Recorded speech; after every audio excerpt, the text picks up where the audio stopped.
Alright, so while I'm waiting for the paint on those exhaust brackets to dry, I'm going to put the chain back on. Now, I just want to, while I'm in here, just do a final little inspection and see if, you know, if there's any leaks or anything. No, it's just, it's a bunch of, pretty dirty under there, but no leaks or anything, which is good. Let's get this up and out of the way a little bit more. There we go. Yeah, so let's put the chain on, because after I put the chain on, then I can start working on getting the clutch working. I can work on getting the clutch working. Master links. Alright, I'm fairly certain that I'm gonna have to take a little bit off of this chain, but maybe I'll luck out and I won't have to get out the chain breaker and shorten it. I'm hoping. Although I have the right tools for it, I don't like doing it. And if I can avoid it, oh, I will. And ugh, gross. It's a good gross. It's good for you. Okay. Let's see here. Just thread this guy. Actually, I'll do it this way.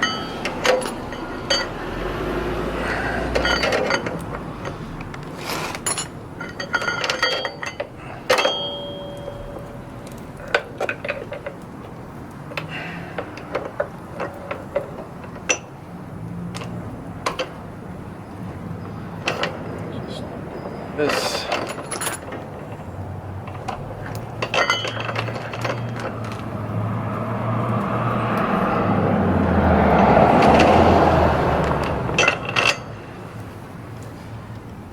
if I play my cards right, I could be riding this thing today.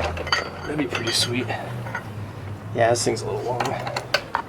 Just a smidge. Yeah, it's a few links too long. Okay, so I have to shorten it, which isn't a big deal. I just need to pop the rivets out with a breaker tool, which I have.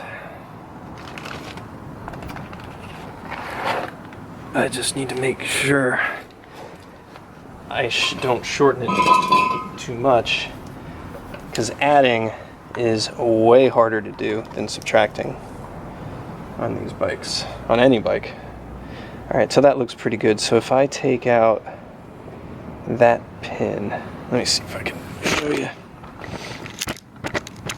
Yeah. So if I take out, oop, you can't see. Silly. Can you see now? Yeah. So if I take out this guy right here, I should be able to slip it in with the master link. Is that right? Or no, it would be this one. No, wait. Oh, fuck, I always get this messed up. So the master link would, this one would go in there and the master link would join these two. So, whoop.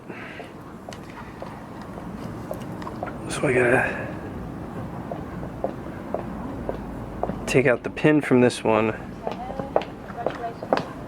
Yeah, well, either way I gotta take off 1, 2, 3, 4 chain lengths. Alright. Alright, I looked at it again, and actually I need to take off this guy right here. This pin right there. Because the Master Link kit, yeah, it just needs to be 2 of these inner ones so that I can put the link right there between these two. And it's already the wheel's as far towards the engine as it can get, so you know, when I go and tighten it with the adjusters, you know, I'll have room to play with. So yeah, you definitely, when you're putting a new chain on, you don't want to have it as far back as possible. You want to have it as far forward so that you can, you know, allow the chain to stretch over time. So this guy right here, right there. So I got my breaker tool. See if I can get this right probably gonna make a complete jackass out of myself here. Let's see, I think it's a 29. Sure.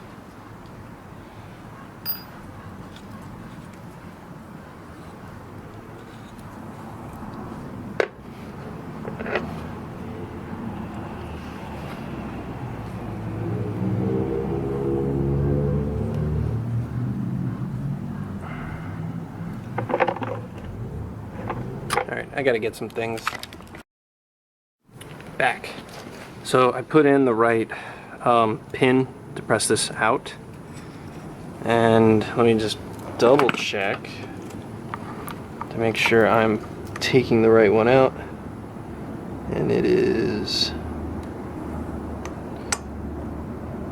that one, this guy right here.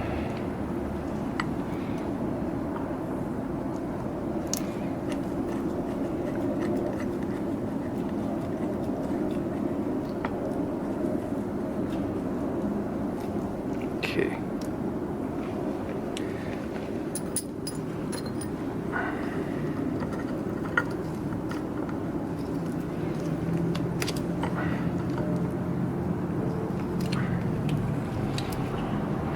There it goes. This is so much easier with new chains.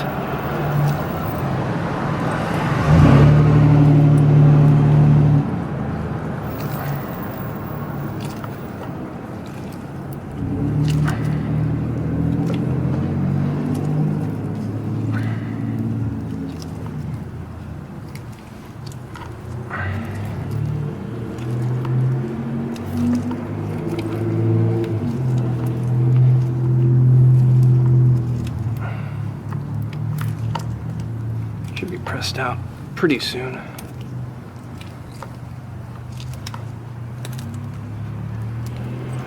There it goes.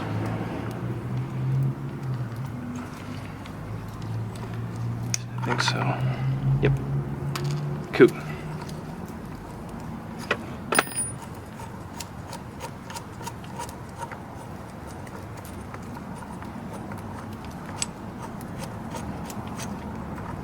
Ta-da.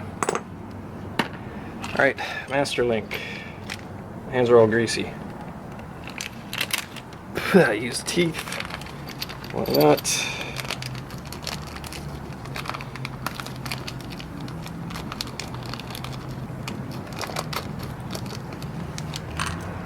Okay. Alright, now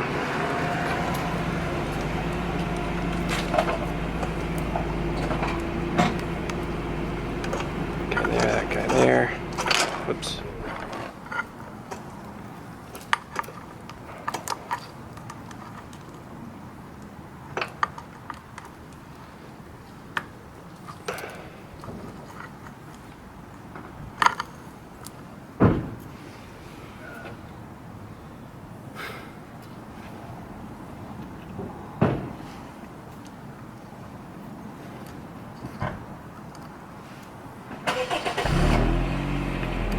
This goes towards the drive. Very important. And I'm always bad about putting these guys back on. Let me just make sure that this lines up first.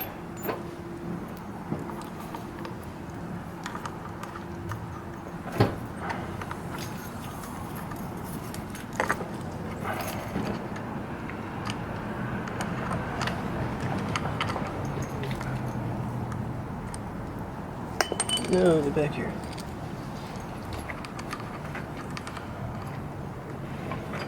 There.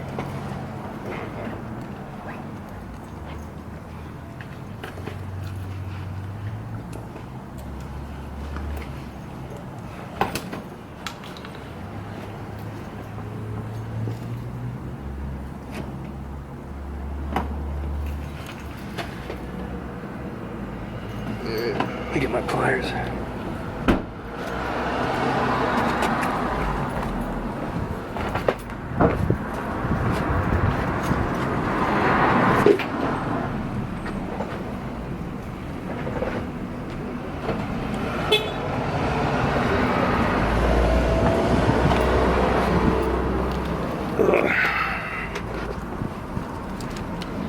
always bad at this part.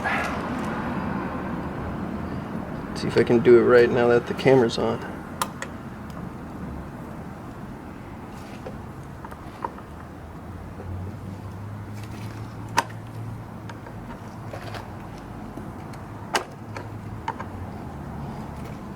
Ha! Gotcha. Gotcha, bitch. Alright, chain is on. There's enough slack to... yeah. There's enough slack to adjust with.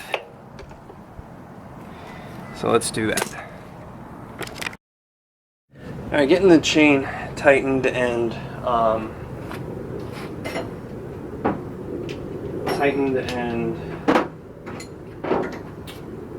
the wheel straight is actually pretty damn easy. So if y'all don't know how to do this, here's how you do it. Just tighten up one side of these adjusters, get one side, a few turns, and obviously you want your axle loose when you do this. And we'll do the other side too, just to try and keep it even, but if it goes uneven, you know, we'll be able to fix that later on. So let's just go back and forth, keep checking. Yeah, obviously we need to do a lot more.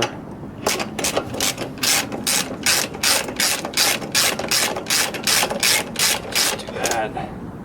That's looking pretty okay. I'm gonna back that off a little bit because I want to do the other side.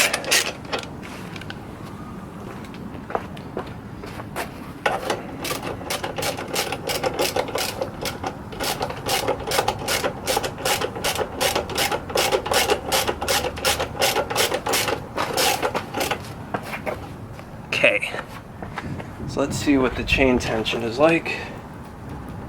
It's a little loose still for my liking. Have it a little bit tighter than that, but not too much tighter.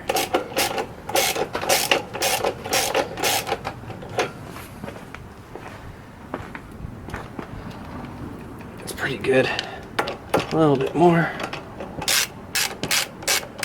That should do it. Yeah, that is good chain tension if you ask me. Okay, so now we need to figure out if the wheel is straight. So there's a good way to do this. It's pretty easy if you can see it. Let me zoom in. On every bike there should be a little tick mark right on top of the adjuster, and there's tick marks on the actual swing arm itself. So all you do is see, like, okay, this one on the left side is how far? So there's one tick mark, and second, it's a little bit behind the second tick mark. And you just go to the other side and see how that corresponds. Well, this one's a little bit beyond that tick mark, so loosen it up a little bit. See if we can get it back behind there. Or actually, you know what? I'll loosen both of them up.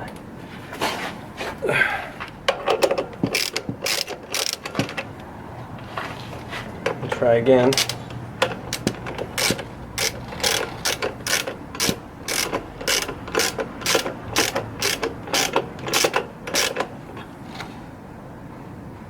This one's a little beyond the second. This one's fairly tight, and it is way behind the second, so okay. This is a balancing act. We'll get it right.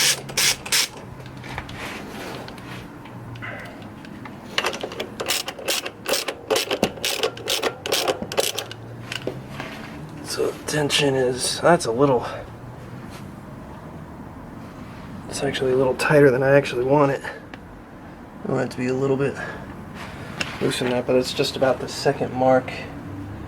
It's right on the second mark, but it's super loose. Actually, you know what? It's right at the second. That one's, where are you? You're just a little behind the second mark. and that chain is too tight. So let's back up again.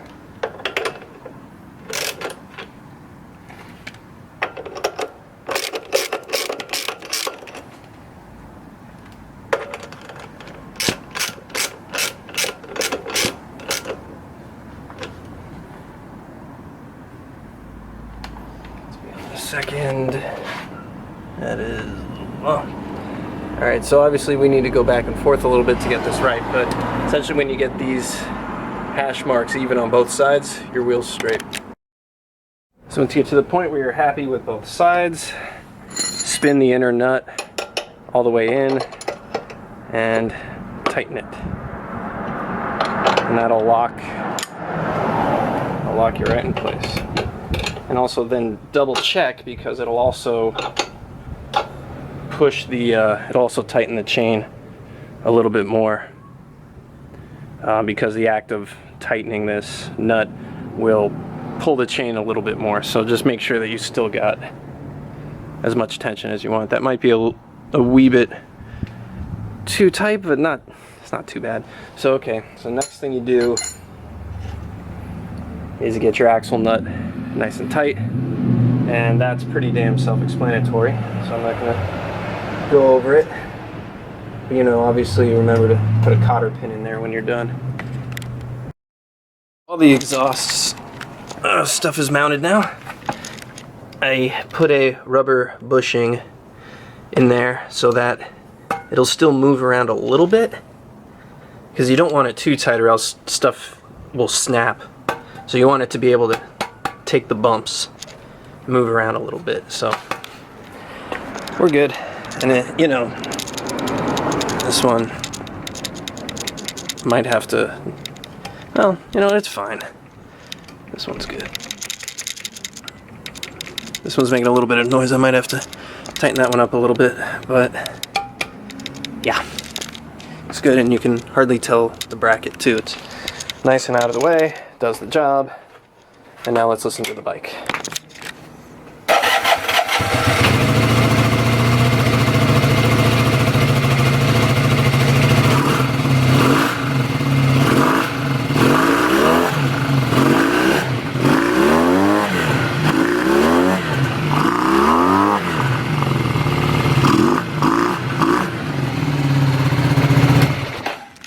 Sounds good to me. And when I was doing that before, the left side exhaust would want to rattle off. It's still on there. It's still good and tight.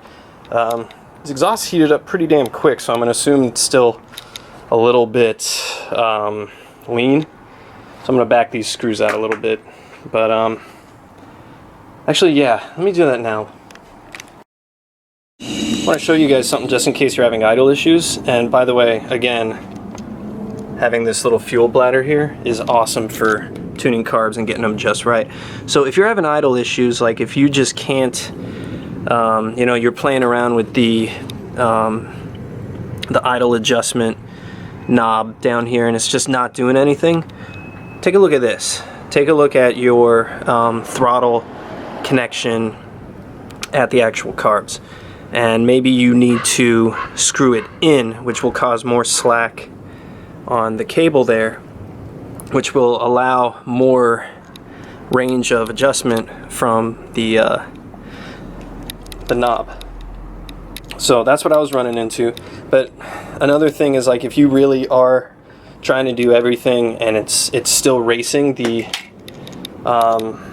you know, the bike's still racing, then you might have a leak somewhere, a vacuum leak right around probably the carbs or, you know, somewhere else. Listen for it. But that's it's a good thing right there. And again, investing in one of these guys makes it so adjusting the air fuel mixture, the idle screw right there, or not the idle screw, the throttle screw, and then also the balancer right there, makes it super easy.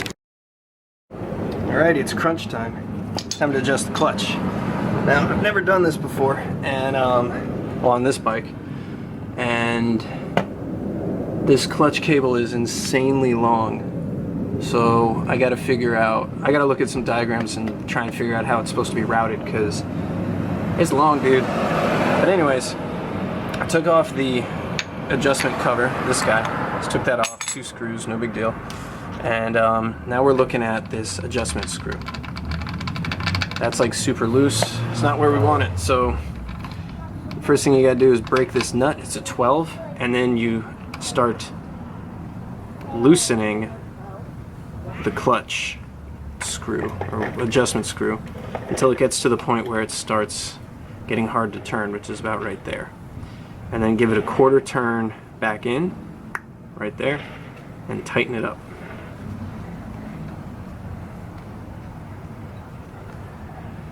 Let's just see that again. It's there, quarter turn, tighten.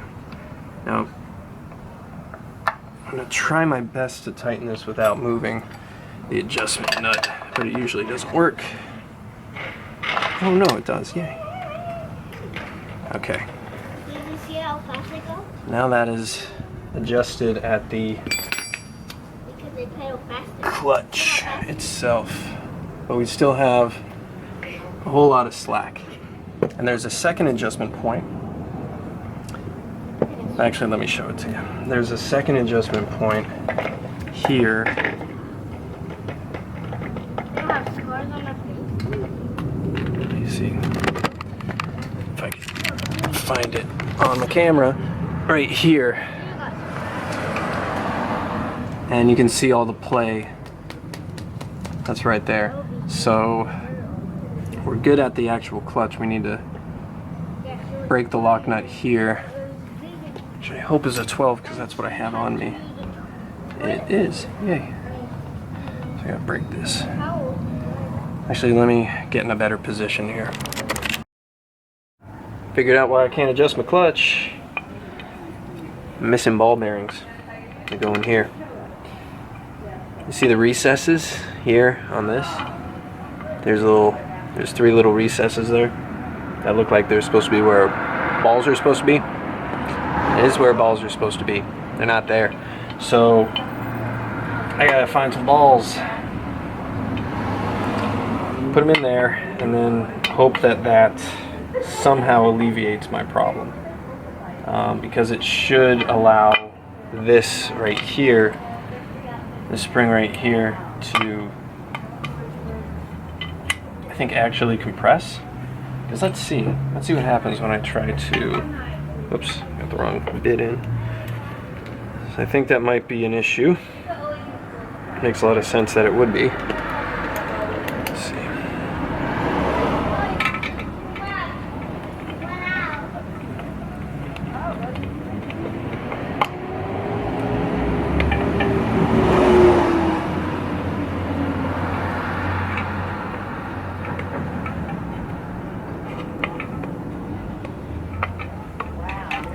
Yeah, I think that's what it is. It doesn't actually tighten when you're doing the adjusting here.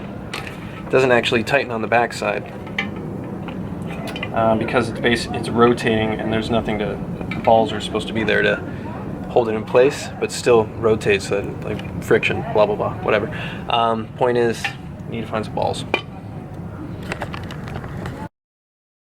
So I think I may have figured out why my clutch cable isn't adjusting. The upper part moves in and out, you know, without any resistance. That's good.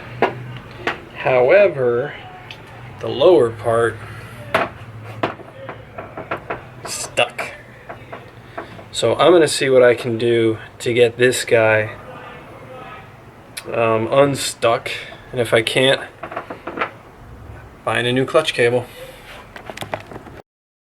To get the cable to move, I chalked up the one end in the vise and basically just tugged it really hard.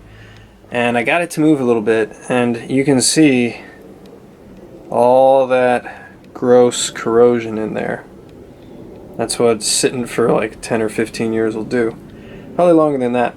So, and also like this doesn't help either, this fray here. Yeah, moisture got in there. Makes me think. I'm going to check and see how much these are to replace. I'm assuming somewhere in the neighborhood of $40, but if it's like 15 bucks, I'll just replace the damn thing. But that little guy is going to keep